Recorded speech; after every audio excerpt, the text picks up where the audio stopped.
말씀은 히브리서 3장 1절에서 6절의 말씀입니다.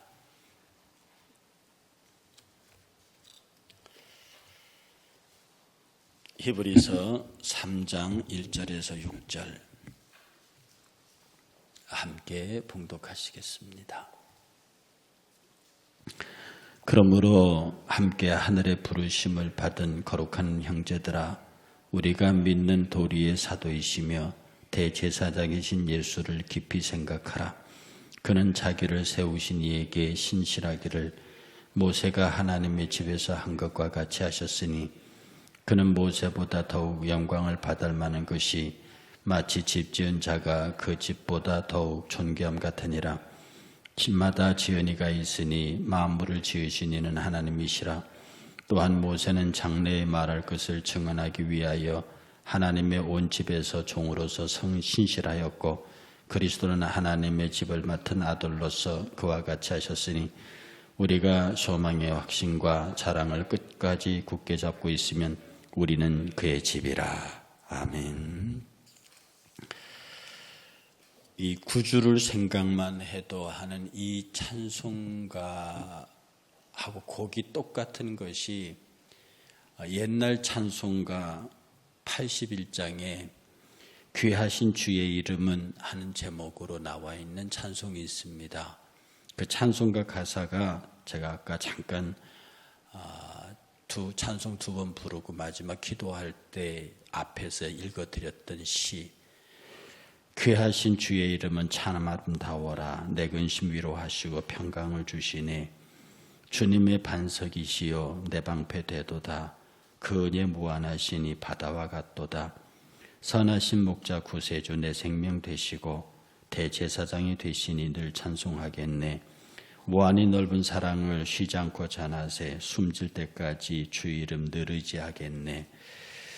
이 존 뉴턴의 찬송가가 이제 여러 사람을 거쳐서 개사되면서 오늘 우리 찬송가 구주를 생각만 해도라고 하는 곡으로 다시 다른 사람에 의해서 편작시 돼가지고 이 글이 나와 있습니다. 어쩌면 우리 그리스도인들의 삶을 설명하는 많은 사람들 중에 아주 극적인 생애를 살았던 사람이 존 뉴턴이라는 목사님입니다. 이 사람은 제가 이 앞에 어메이징 그레이스를 말씀드릴 때도 그 찬송가의 작시가로 설명을 드린 적이 있습니다. 이 상선 배주인의 아들로 태어나서 공부하는 게 싫어서 11살 때부터 아버지를 따라 배를 타다가 아버지는 밖에도 벗어나서 배에서 쫓겨나서 노예선에서 일하다가 그 노예선 주의 주인인 흑인 여자를 막말로 욕하다가 노예선에 아주 진짜 노예선의 노예가 돼서 인생의 밑바닥 가장 깊은 데까지 처박혔다가 거기서 막 큰 풍랑이 일어나고 배가 뒤집힐 뻔한 직전의 상황에서 거기서 하나님 앞에 간절히 기도하고 살려달라 할 것을 소리치고 외쳐서 극적으로 구조받아서, 그래서 그가 그 노예선에서 내려와서 토마스 아 캠피스의 Imitation of Christ, 그리스도를 본받아라는 책을 통해서 극적으로 회심하고 신분, 그러니까 목회자의 길을 걸은 아주 삶이 굉장히 드라마틱하고 그 다음에 철저한 고백적인 신앙을 갖고 있는 이런 분입니다. 이 존 뉴턴 목사가요, 그 포르투갈 흑인 선주의 부인 흑인 여자를 욕하고 난 다음에 얼마나 혹독한 노예 생활을 했든지 그가 한 고백 중에 이런 게 있습니다.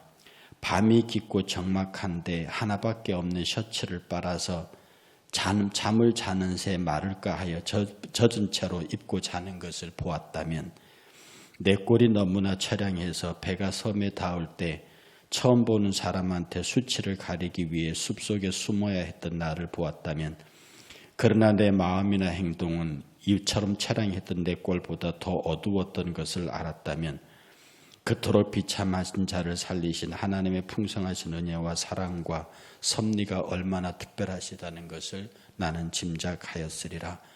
그때 다만 한 가지 희망은 영국으로 돌아가서 사랑하는 사람과 결혼하는 것밖에 없습니다.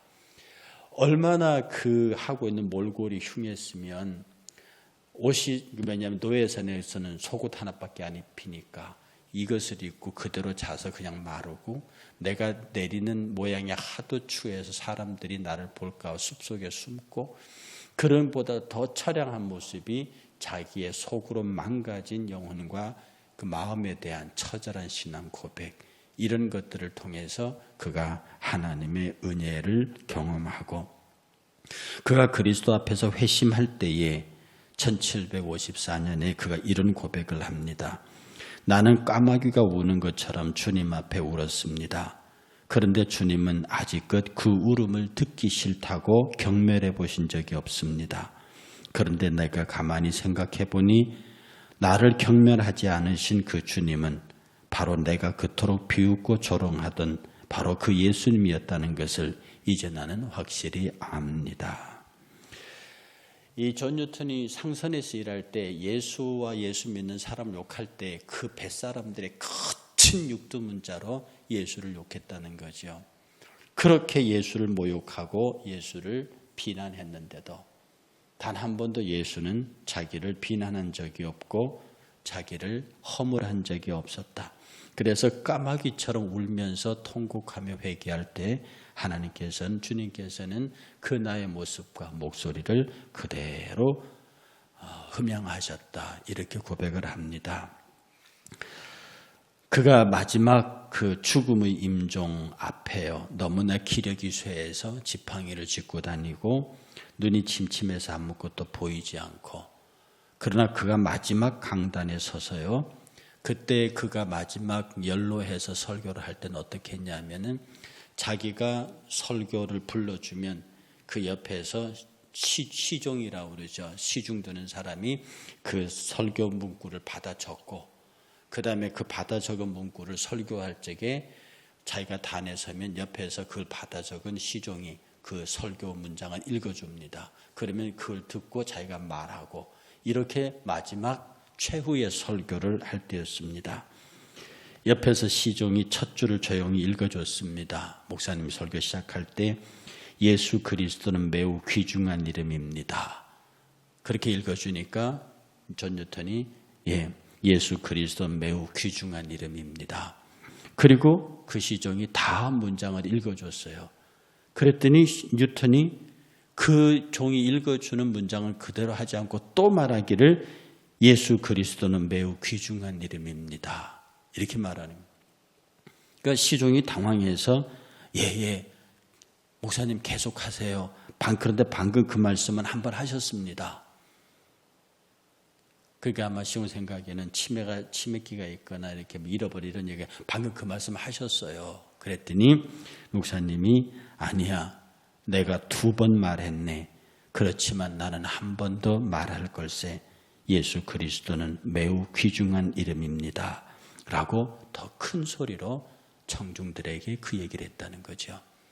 바로 그때 예수 그리스도는 매우 귀중한 이름입니다 라고 청중을 향해서 마지막 고별 설교로 남긴 그 설교의 그 부분, 그것이 바로 존 뉴턴의 지금 우리 찬송가 9주를 생각만 해도라고 하는 이 곡에 원래 붙어 있었던, 제가 처음 기도할 때 읽어드렸던 귀하신 이름, 귀하신 주의 이름은 참 아름답습니다. 내 근심 위로하시고 평강을 주십니다.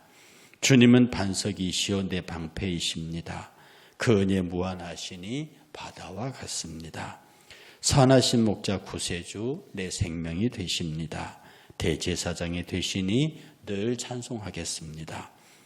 무한히 넓은 사랑을 쉬지 않고 전하겠습니다. 숨질 때까지 주 이름 늘 의지하겠습니다.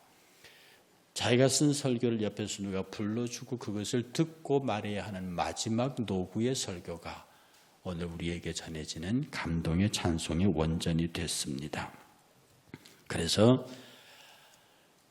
이 찬송가는 거룩의 작곡가로 유명한 존 다이크 목사에 의해서 작곡된 것인데요.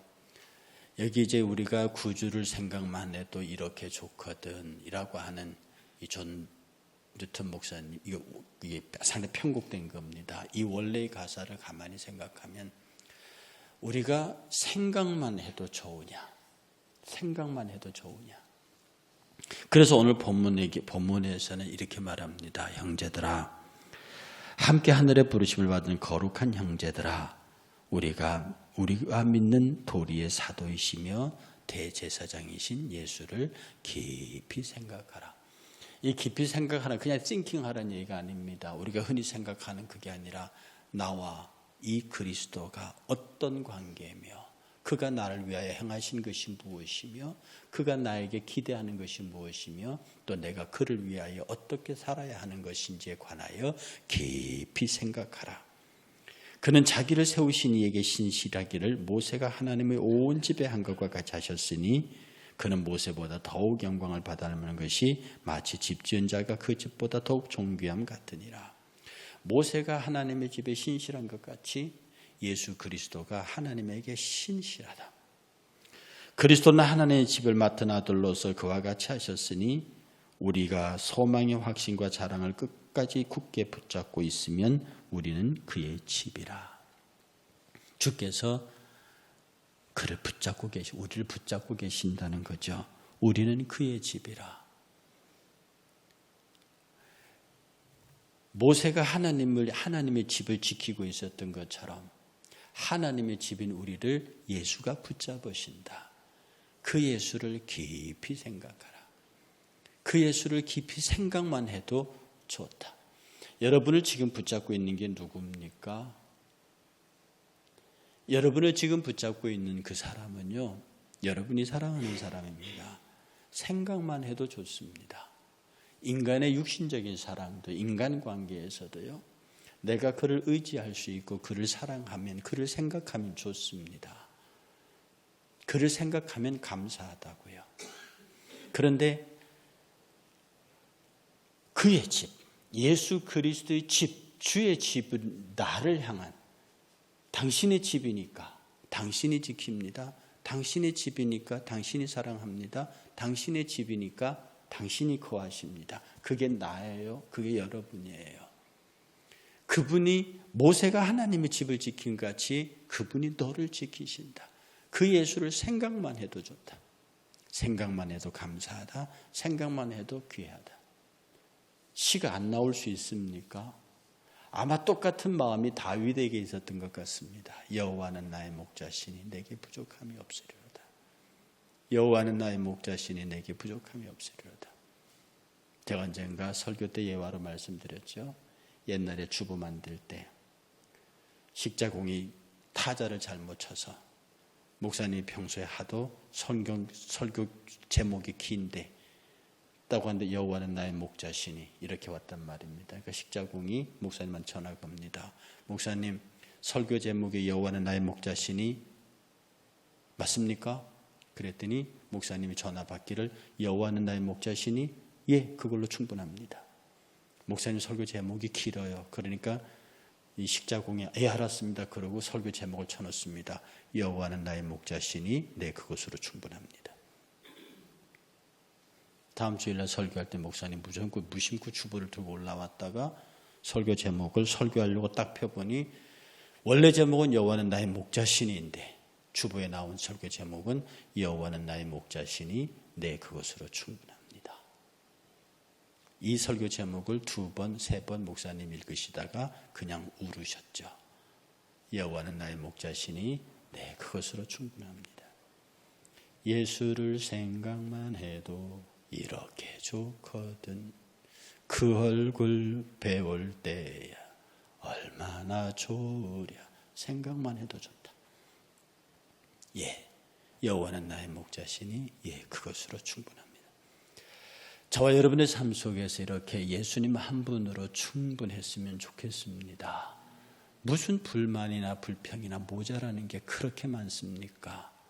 뭐가 그렇게 억울하고 서러운 게 많습니까? 뭘 더 가져야 합니까? 모든 것에 모든 것이 되시고 모두의 모두가 되시는 그분이 나를 당신의 집이라 하시고 모세가 하나님의 전을 지킨 것처럼 당신이 나를 지키겠다는데 그 예수를 생각만 해도 좋거든. 내가 친히 배울 날이 얼마 남지 않았는데 도대체 이 땅에서 누구와 다투고 무엇을 더 탐하고 무엇이 그렇게 부족해서 원망과 미움과 시기와 갈등 속에 있느냐. 오늘도 여러분이 찬송가 구주를 생각만 해도 이렇게 좋거든 이라는 찬송을 다시 한번 부르시면서요, 정말 예수님, 그분 그것으로 충분합니다. 여호와는 나의 목자시니 그것으로 충분합니다. 그 충분하신 예수를 깊이 생각해서 하나님의 은혜와 함께 동거하는 이 새벽과 여러분의 삶이 되시기를 주의 이름으로 축복합니다.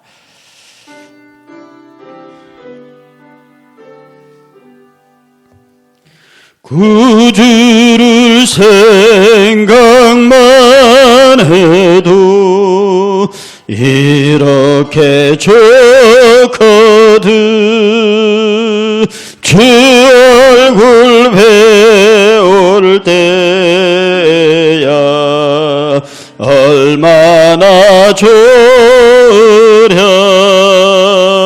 만민의 구주 예수의 귀하신 이름은 천지에 있는 이름 중 비할 데 없도다. 참 회개하는 자에게 소망이 되시고 구하고 찾는 자에게 기쁨이 되신다. 예수의 넓은 사랑을 어찌다 말하랴. 그 사랑 받은 사람만 그 사랑을 도다.